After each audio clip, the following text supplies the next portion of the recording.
Common sense is not so common. আসুন আজকে একটা কমন সেন্স শেয়ার করি। আশা রাখি এটা মাথায় রাখবেন।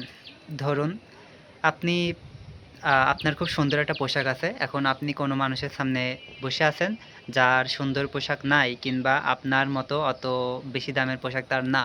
তখন আপনি কোনোভাবে তার সামনে আপনার ওই পোশাকের বড়াই করবেন না যে, আমার পোশাক এত টাকা দামের, এত টাকা দামের, হ্যান-ত্যান।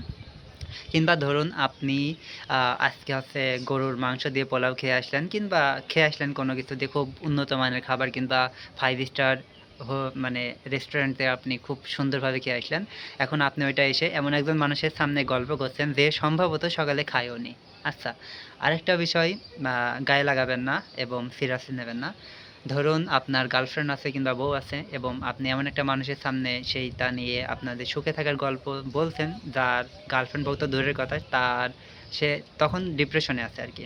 এখন আপনি প্রত্যেকটা জায়গায় একটা মানুষের বা কোনো মানুষের সামনে এমন একটা আচরণ করছেন যে তখন সেই বিষয়টা নিয়ে অনেক প্যারায় আছে। এখন আপনার এই সুখের কাহিনী শুনে তার আরও মানে সমস্যা বেড়ে যাবে বই কমবে না। এখন অতএব আর কি বলবো, পরিস্থিতি বুঝে মজা বলেন বা আপনার সুখের কাহিনী বলেন, কাউকে বলার চেষ্টা করুন।